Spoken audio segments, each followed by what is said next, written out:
কলকাতায় আর রেশারেশি করে বাস চালাতে দেয়া হবে না, যান শাসনের চেষ্টায় অবশেষে প্রশাসন।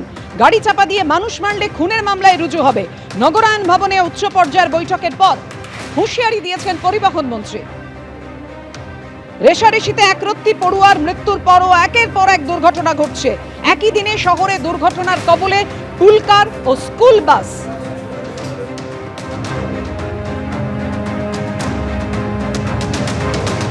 এই যে কমিশন প্রথা, এটা তোলার কথা বলেছি যে বাসে কমিশন নিয়ে বাস চালানো হবে, আর সেই ড্রাইভার, গরিব ড্রাইভার, সে আর দুটো পয়সা বেশি পাওয়ার জন্য ওভারটেক করে জনবহুল জায়গার মধ্যে দিয়ে আমরা নিজেরাও চোখে পড়ে যে রেশারেশি করে চালায়। এইটা বন্ধ করার জন্য তাদের বলা হচ্ছে যে তারা বেতন কিভাবে দেবে তাকে, সেটা পদ্ধতি পরিবর্তনের কথা বলা হয়েছে এবং আমরা এটা বিষয়টা অবশ্যই দেখব। রেশারেশি করে বাস চালানো কলকাতার বুকে আর করতে দেওয়া হবে না এবং সেইটা কিভাবে আমরা কন্ট্রোল করব সেটাই আমরা তৈরি করব। এটা দিন সাতেক লাগবে যে কি সরাসরি কি সরকারি নির্দেশিকা কি আসছে সেটা তৈরি হোক, তবে এটা তাদের বলেছি নিয়মের পরিবর্তন করা। কারণ দেখুন, আমরা যদি ড্রাইভার যে রেশারেশি করে বেপরোয়া চালিয়ে সে যদি কাউকে চাপা দিয়ে মেরে দেয়, আমরা সরাসরি কিন্তু তার বিরুদ্ধে খুনের মামলাই রুজু করব। এবার ড্রাইভারকে ঠিক করতে হবে সে কোন পথে হাঁটবে। এটা এই জায়গাটা কিন্তু কোনো ক্ষমার জায়গা নেই।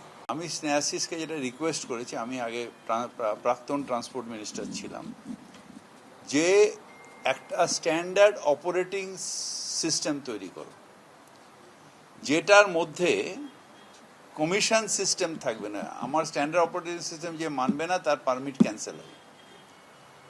কমিশন সিস্টেম থাকবে না। সেই রুটে ট্রাফিক মনিটরিং সিস্টেম আরেকটা থাকবে, যে সেই রুটে কোন সময় কত ট্রাফিক দরকার আছে, সেই বেসিসে 15 মিনিট অন্তর, 10 মিনিট অন্তর, আধ ঘন্টা অন্তর কত বাস ছাড়তে হবে, সেই অনুযায়ী বাসগুলো যাবে।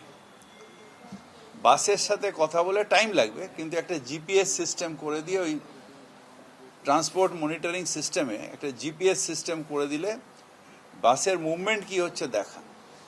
টুলকারের পর দুর্ঘটনার কবলে যে স্কুল বাসটি, সেই ভয়ঙ্কর দুর্ঘটনার ছবি আপনাদের সামনে রেখেছি।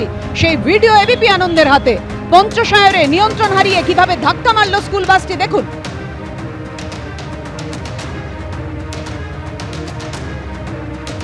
কথা বলবো, আমাদের সঙ্গে রয়েছেন আমাদের প্রতিনিধি আবির দত্ত। আবির, এই ভয়াবহ দুর্ঘটনার কারণ কি কিছু জানা যাচ্ছে?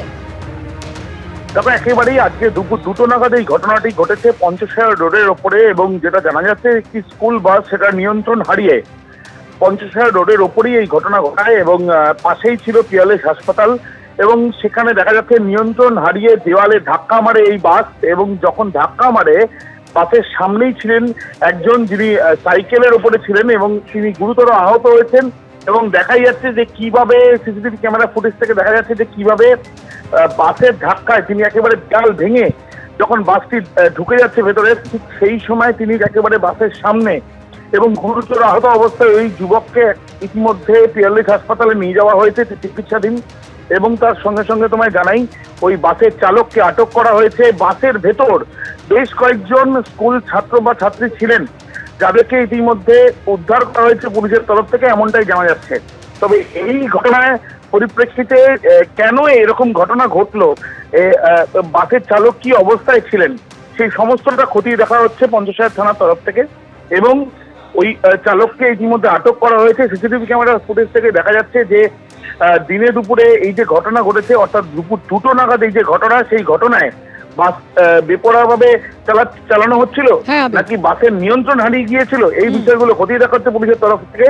কিন্তু বাস সম্পূর্ণভাবে নিয়ন্ত্রণ হারিয়েই দেখা যাচ্ছে যে এক প্রকার দেওয়াল ভেঙে ভেতরে ঢুকে যাচ্ছে, এবং তার সঙ্গে সঙ্গে যখন দেওয়াল ভেঙে ঢুকে যাচ্ছে, একজন গুরুতর আহত হয়েছেন শহীদ কলোনির বাসিন্দা ওই ব্যক্তি যুবক, তাকে ইতিমধ্যে পিয়ালেস হাসপাতালে ভর্তি করা হয়েছে।